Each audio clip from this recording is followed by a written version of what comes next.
ಬೆಳಗಾವಿಯಲ್ಲಿ ಸಚಿವೆ ಲಕ್ಷ್ಮೀ ಹೆಬ್ಬಾಳ್ಕರ್ ಕಾರು ಅಪಘಾತ ಆಗಿದೆ. ಕಿತ್ತೂರಿನ ಅಂಬಡಗಟ್ಟಿ ಬಳಿ ಅಡ್ಡಬಂದ ನಾಯಿಯನ್ನ ತಪ್ಪಿಸಲು ಹೋಗಿ ಕಾರು ಮರಕ್ಕೆ ಡಿಕ್ಕಿಯಾಗಿದೆ. ಕಾರಿನಲ್ಲಿ ಸಚಿವೆ ಲಕ್ಷ್ಮೀ ಹೆಬ್ಬಾಳ್ಕರ್ ಸಹೋದರ ಎಂಎಲ್ಸಿ ಚನ್ನರಾಜ್ ಹಟ್ಟಿಹೊಳಿ ಪ್ರಯಾಣ ಮಾಡ್ತಾ ಇದ್ರು.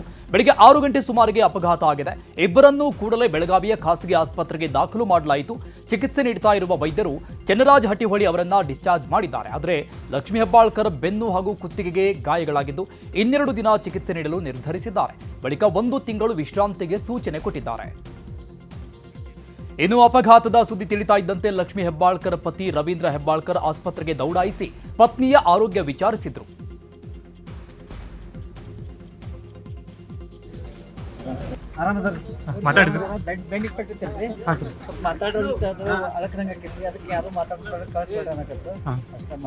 ನಾವು ತ್ರಾಸ ಕೊಡೋದು ಚಲೋ ಅಲ್ಲ.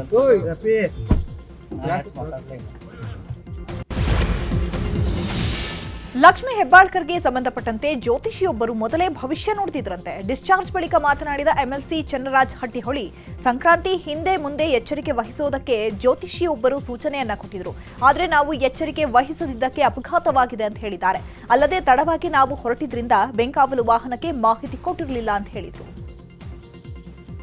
ಒಂದು ಕಡೆ ಅಂತಾರು ಸಂಕ್ರಮಣದ ಆಜುಬಾಜು ಇವೆಲ್ಲ ಈ ಕರಿ ದಾಟೋ ಮಟ್ಟ ಇಂಥ ದುರ್ಘಟನೆಗಳಾಗ್ತಾವಂತೆಲ್ಲ ಮನ್ಯಾಗೂ ಅಂತಾರು. ಹಿರಿಯರು ಹೇಳಿದ್ರು, ನಮಗೆ ಬೇಕಾದವರು ಹೇಳಿದರು, ಒಂದು ಸ್ವಲ್ಪ ಸಂಕ್ರಮಣ ದಾಟೋವರೆಗೆ ಒಂದು ಸ್ವಲ್ಪ ನೀವು ಭಾಳ ಕಾಳಜಿಯಿಂದ ಇರಬೇಕು, ಮನೆಯಲ್ಲಿ ದುರ್ಘಟನೆ ನಡೆಯುವ ಸಂಭವ ಇದೆ ಅಂತ ಭವಿಷ್ಯನೂ ಹೇಳಿದರು.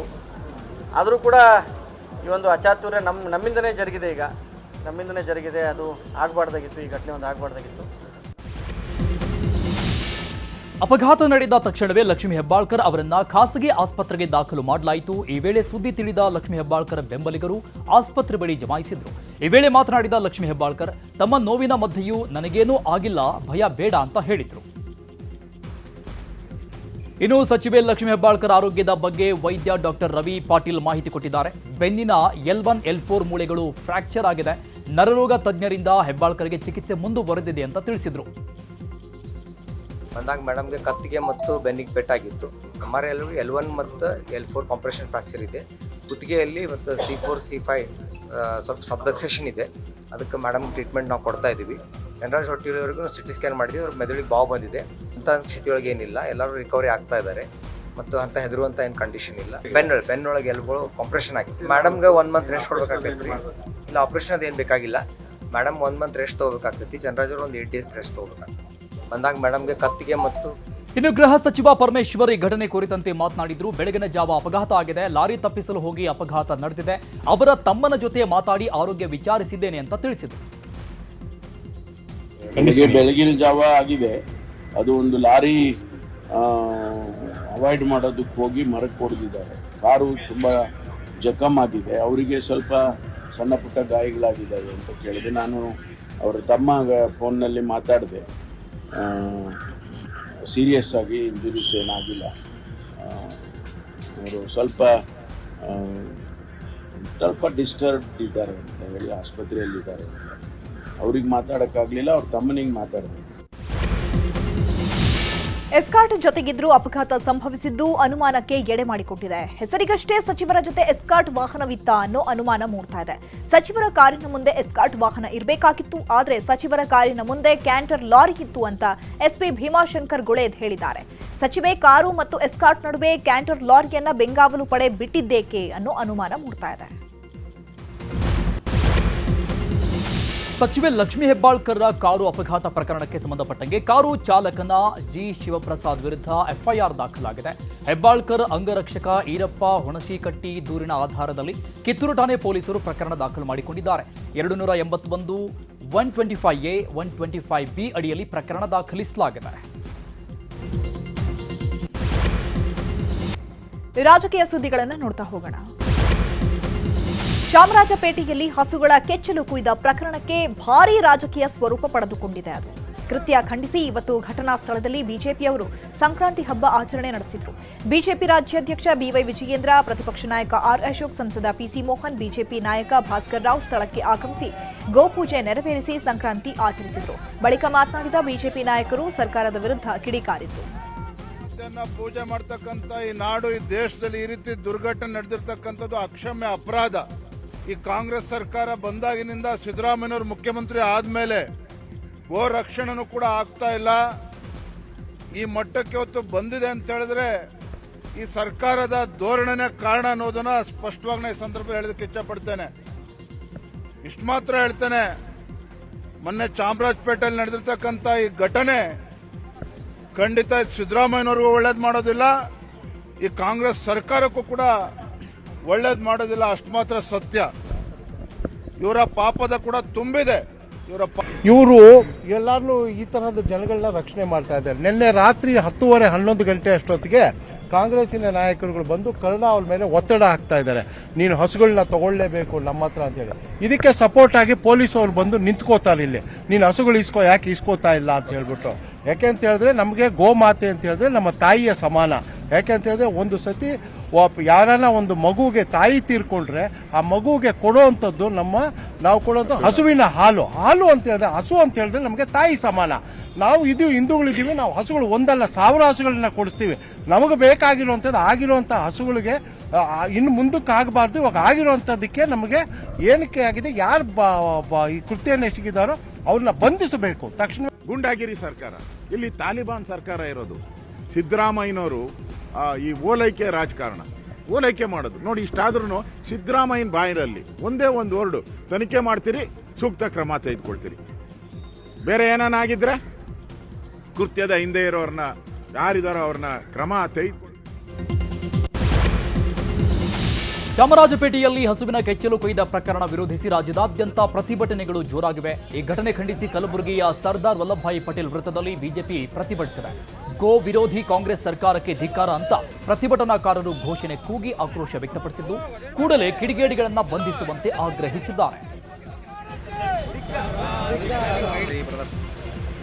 ಇತ್ತ ದಾವಣಗೆರೆಯಲ್ಲೂ ಬಿಜೆಪಿ ಕಾರ್ಯಕರ್ತರು ಪ್ರತಿಭಟಿಸಿದ್ರು. ಗುಂಡಿ ಸರ್ಕಲ್ ಬಳಿ ಹಸು ತಂದು ಪೂಜೆ ಮಾಡುವ ಮೂಲಕ ವಿನೂತನ ರೀತಿಯಲ್ಲಿ ಪ್ರತಿಭಟಿಸಿದ್ದರು. ಹಸುಗಳಿಗೆ ಪೂಜೆ ಸಲ್ಲಿಸಿದ ಬಿಜೆಪಿ ಕಾರ್ಯಕರ್ತರು ಅಕ್ಕಿ ಬೆಲ್ಲ ಕೊಟ್ಟಿದ್ದಾರೆ. ಆ ಬಳಿಕ ಸರ್ಕಾರದ ವಿರುದ್ಧ ಘೋಷಣೆ ಕೂಗಿ ಆಕ್ರೋಶ ವ್ಯಕ್ತಪಡಿಸಿದರು.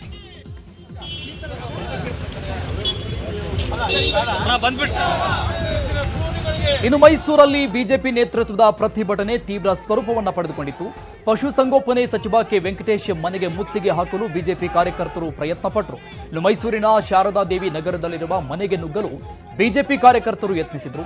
ಸ್ಥಳದಲ್ಲಿದ್ದ ಪೊಲೀಸರು ಕೂಡಲೇ ಬಿಜೆಪಿ ಕಾರ್ಯಕರ್ತರನ್ನು ವಶಕ್ಕೆ ಪಡೆದುಕೊಂಡರು.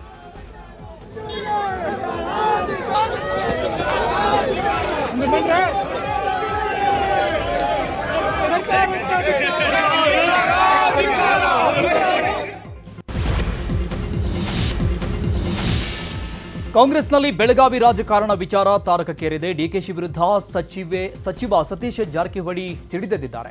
ಡಿಸಿಎಂ ಡಿಕೆಶಿ ವಿರುದ್ಧ ರಾಜ್ಯ ಉಸ್ತುವಾರಿ ಸುರ್ಜೇವಾಲಾಗೆ ಸತೀಶ್ ಜಾರಕಿಹೊಳಿ ದೂರು ಕೊಟ್ಟಿದ್ದಾರಂತೆ. ಬೆಳಗಾವಿ ರಾಜಕಾರಣದಲ್ಲಿ ಡಿಕೆಶಿ ಮತ್ತೆ ಮೂಗು ತೂರಿಸ್ತಾ ಇದ್ದಾರೆ. ನಾನು ಬೆಳಗಾವಿ ಉಸ್ತುವಾರಿ ಸಚಿವನಾಗಿದ್ದೇನೆ, ನನ್ನ ಗಮನಕ್ಕೂ ಬರದೆ ಲಕ್ಷ್ಮೀ ಹೆಬ್ಬಾಳ್ಕರ್ಗಾಗಿ ಅಧಿಕಾರಿಗಳ ಮೇಲೆ ಪ್ರಭಾವ ಬೀರುತ್ತಾ ಇದ್ದಾರೆ. ಸಿಟಿ ರವಿ ಪ್ರಕರಣದಲ್ಲಿ ಪೊಲೀಸ್ ಅಧಿಕಾರಿಗಳ ದುರುಪಯೋಗ ನಡೆದಿದೆ ಅನ್ನೋ ಆರೋಪ ಬಂದಿದೆ. ಇದು ಬಿಜೆಪಿಗರಿಗೆ ಆಹಾರವಾಗಿದೆ ಅಂತ ದೂರು ಕೊಟ್ಟಿದ್ದಾರೆ. ನಿನ್ನೆ ಸುರ್ಜೇವಾಲಾ ನೇತೃತ್ವದ ಸಭೆಗೆ ಗೈರಾಗಿದ್ದ ಬಗ್ಗೆ ಗೃಹ ಸಚಿವ ಪರಮೇಶ್ವರ್ ರಿಯಾಕ್ಷನ್ ಕೊಟ್ಟಿದ್ದಾರೆ. ನಿನ್ನೆ ಸಿಎಲ್ಪಿ ಸಭೆಗೆ ಹಾಜರಾಗಿದ್ದೆ, ಆದರೆ ಬೆಳಗಿನ ಸಭೆಗೆ ಹಾಜರಾಗಲು ಆಗಲಿಲ್ಲ. ತುಮಕೂರಿನಲ್ಲಿ ಬಹಳ ದಿನದ ಹಿಂದೆ ಕಾರ್ಯಕ್ರಮ ಫಿಕ್ಸ್ ಆಗಿತ್ತು. ಜಿಲ್ಲಾ ಉಸ್ತುವಾರಿ ಸಚಿವನಾಗಿ ತಪ್ಪಿಸಿಕೊಳ್ಳಲು ಆಗಲ್ಲ ಅಂತ ಹೇಳಿದರು.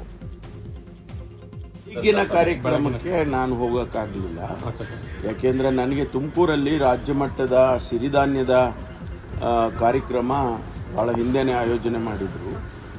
ಜಿಲ್ಲಾ ಸಚಿವನಾಗಿ ನಾನು ತಪ್ಪಿಸ್ಕೊಳ್ಳೋದಕ್ಕೆ ಆಗೋದಿಲ್ಲ ಅಂತ ಹೇಳಿ ನಾನು ಅವರಿಗೆ ತಿಳಿಸ್ಬಿಟ್ಟೆ ನಾನು ಕಾರ್ಯಕ್ರಮದಲ್ಲಿ ಭಾಗವಹಿಸಿದ್ದೆ. ಸಂಜೆ CLP ಕಾರ್ಯಕ್ರಮದಲ್ಲಿ ನಾನು ಭಾಗವಹಿಸಿದ್ದೆ, ರಾಜಣ್ಣವರು ಭಾಗವಹಿಸಿದ್ರು. ಅದರಲ್ಲೇನು ನಮ್ಮನ್ನು ಐಸೋಲೇಟ್ ಮಾಡಿ ಅವ್ರು ಬರಲಿಲ್ಲ ಅಂತ ಹೇಳುವಂಥ ಅಗತ್ಯ. ಕಾಂಗ್ರೆಸ್ ಭವನದ ವಿಚಾರವಾಗಿ ಸಿಎಲ್ಪಿ ಸಭೆಯಲ್ಲಿ ಹೆಬ್ಬಾಳ್ಕರ್ ಹಾಗೂ ಸತೀಶ್ ಜಾರಕಿಹೊಳಿ ಮಧ್ಯೆ ವಾಗ್ವಾದ ವಿಚಾರವಾಗಿ ಮಾತನಾಡಿದ ಪರಂ, ಕಾಂಗ್ರೆಸ್ ಭವನಗಳು ಇಲ್ಲದ ಕಡೆ ಭವನ ಕಟ್ಟುವಂತೆ ಸೂಚನೆ ಬಂದಿತ್ತು. ನಾನು ಕೆಪಿಸಿಸಿ ಅಧ್ಯಕ್ಷ ಇದ್ದಾಗ ಹೇಳಿದ್ದೆ. ಕಚೇರಿಗೆ ಯಾರು ಹಣ ಕೊಟ್ರು ಅಂತ ಪ್ರಶ್ನೆ ಬಂದಾಗ ನಾನು ಕೊಟ್ಟಿದ್ದೇನೆ ಅಂತ ಹೆಬ್ಬಾಳ್ಕರ್ ಹೇಳಿದ್ದಾರೆ ಅಷ್ಟೇ ಅಂತ ಹೇಳಿದರು. ಕಾಂಗ್ರೆಸ್ ಭವನಗಳನ್ನು ಜಿಲ್ಲಾ ಸಚಿವರುಗಳು ಯಾವ ಜಿಲ್ಲೆಯಲ್ಲಿ ಕಾಂಗ್ರೆಸ್ ಕಚೇರಿ ಇಲ್ಲ, ಯಾವ ತಾಲೂಕಿನಲ್ಲಿ ಕಾಂಗ್ರೆಸ್ ಕಚೇರಿ ಇಲ್ಲ, ಅಲ್ಲಿ ಕಚೇರಿಯನ್ನು ಮಾಡಬೇಕು ಅಂತೇಳಿ ಅಖಿಲ ಭಾರತ ಕಾಂಗ್ರೆಸ್ ಪಕ್ಷದ ವತಿಯಿಂದ ಸೂಚನೆ ಬಂದಿದೆ. ನಾನು ಅಧ್ಯಕ್ಷನಿದ್ದಾಗ ಬೆಳಗಾಂನಲ್ಲಿ ಒಂದು ಜಾಗ ತಗೊಂಡು ಕಚೇರಿ ಕಟ್ಟಬೇಕು ಅಂತೇಳಿ, ಯಾಕೆಂದರೆ ನಾನು ಪ್ರತಿ ಸಾರಿ ಬೆಳಗಾಮಿಗೆ ಹೋದಾಗ ಅಲ್ಲಿಯ ಕಚೇರಿ ವ್ಯವಸ್ಥೆಯನ್ನು ನೋಡಿ ನಾನು ಭಾಳ ಸಂದರ್ಭದಲ್ಲಿ ನೀವೆಲ್ಲ ಇಷ್ಟು ದೊಡ್ಡ ದೊಡ್ಡ ಲೀಡರ್ಸ್ ಇದ್ದೀರಿ, ಕಚೇರಿ ಕಟ್ಟಬೇಕು ಅಂತ ಹೇಳುವಾಗ ಅವರು ಸರ್ಕಾರದ ಜಾಗ ಕೊಟ್ಟರೆ ನಾವೆಲ್ಲ ಕಾಂಟ್ರಿಬ್ಯೂಟ್ ಮಾಡಿ ಕಟ್ತೇವೆ ಅಂತಕ್ಕಂಥದ್ದನ್ನು ಪ್ರಸ್ತಾವನೆ ಬಂತು. ಸಂಪುಟದಲ್ಲಿ ಅದನ್ನು ತೀರ್ಮಾನ ಮಾಡಿ ಆ ಜಾಗವನ್ನು ಕೊಟ್ಟರು. ಅದಕ್ಕೆ ಹಣನೂ ಕಟ್ಟಿದ್ವಿ. ನಾನೇ ಅಧ್ಯಕ್ಷನಾಗಿ 45 ಲಕ್ಷ ರೂಪಾಯಿ. ಇನ್ನು ಶಾಸಕರಿಗೆ ಅನುದಾನ ನೀಡುವ ವಿಚಾರದ ಬಗ್ಗೆಯೂ ಸಭೆಯಲ್ಲಿ ಚರ್ಚೆಯಾಯಿತು ಅಂತ ಹೇಳಿದಂತಹ ಪರಂ, ಸಿಎಂ ಎಲ್ಲಾ ಶಾಸಕರಿಗೆ 10 ಕೋಟಿ ಅನುದಾನ ಕೊಡ್ತೀನಿ ಅಂತ ಸಭೆಯಲ್ಲಿ ಹೇಳಿದ್ದಾರೆ.